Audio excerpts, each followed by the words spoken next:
तर नमस्कार शेतकरी मित्रांनो, आज आपण आलो परळी तालुक्यामध्ये. आज यांना भेटण्यासाठी खास आणि व्हिजिट करण्यासाठी आलो त्यांच्या प्लॉटसाठी. तर खूप सुंदर असा प्लॉट त्यांनी डेव्हलप केलेला आहे आणि उत्पादन सुद्धा चांगलं झालेलं आहे. आणि आज रोजी त्यांचं जवळपास 5 ते 6 टनाचं उत्पादन त्यांचं विक्री झालेलं आहे. आणि अजून तुमची किती काय अपेक्षा आहे याच्यामध्ये अजून तरी?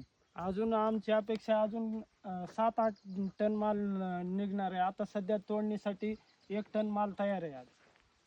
आणि आज तुम्ही पाहू शकता याच्यावरती कुठल्याही प्रकारचा व्हायरस वगैरे सुद्धा कुठंच पाहायला मिळत नाही. आणि तसेच आता यांनी याच्यामध्ये शेणखत टाकले या प्लॉटला. आणि इथं बाजूला तुम्ही पाहू शकता बिना शेणखताचा प्लॉट आहे. तर याच्यामध्ये किती फरक पडलाय हे त्यांच्याच तोंडातून आपण एकदा ऐकून घेऊ.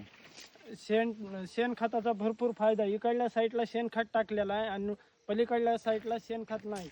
तर शेणखत जिकडून नाही तिकडे माल कमी निघाला आहे, जिकडून शेणखत आहे तिकडे माल भरपूर निघाला आहे. यावरून एकच सिद्ध होतंय, भविष्यामध्ये आपल्याला जी शेती करायची याच्यामध्ये आपल्याला रासायनिकपेक्षा जैविकवर जेवढा जास्त आपल्याला प्रयत्न करता येईल तेवढं करायचं आहे. आणि रासायनिक याच्यामध्ये विष पेरून आपल्या जमिनीचं प्रदूषण वाढवू नका.